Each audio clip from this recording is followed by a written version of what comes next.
Hello and welcome back to Nintendo-vember at Sketchy Games. But first, a special thanks to my best friend, the Musical Monocle, for covering for my voice of my Metroid review while I was sick.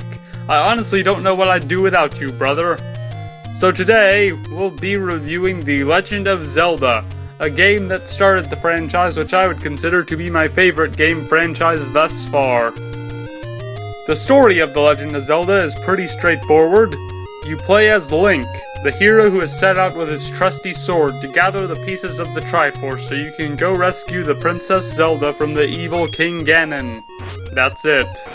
Funnily enough, there are still people out there who think that Link is still named Zelda. I assume they are the people that either have never played the game or have played the game but never asked or looked up what his name is supposed to be. Though he can be named whatever you want. The gameplay of The Legend of Zelda is that of a top-down adventure and dungeon-crawling game. You fight monsters, explore the overworld, and fight your way through dungeons to fight bosses and obtain the pieces of the Triforce. Along the way, you will encounter items to aid you in combat, such as the boomerang, bombs, and the bow and arrow, to name a few.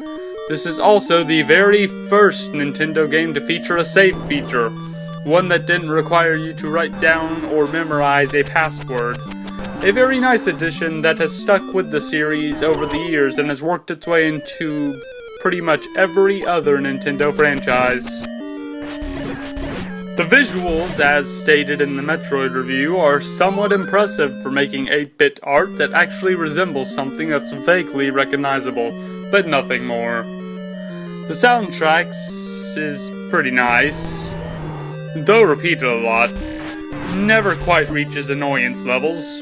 However, the sound effects of the water make me want to rip off my ears. The only real issue I have with the game is with the combat, particularly swordplay. Now let me make this clear, I am not saying I expect it to be something like Dark Souls where the sword combat is fantastic. I just don't understand why they couldn't have done a 90-degree swipes like they did on the Game Boy Zelda games.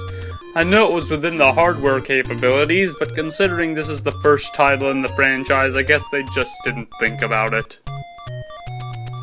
I would certainly recommend this game. It's great. Despite dying a lot in it, I truly enjoyed exploring the large world by NES standards, that is, and going through the dungeons. I'd recommend other Zelda games over it, but it's games like these that really make me wish I had grown up in the 80s. If you enjoyed this review, like and subscribe. Got any game recommendations? Leave them in the comments.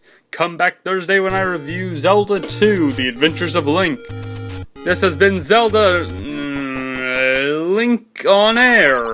And in the words of the Musical Monocle, stay classy, classic gamers.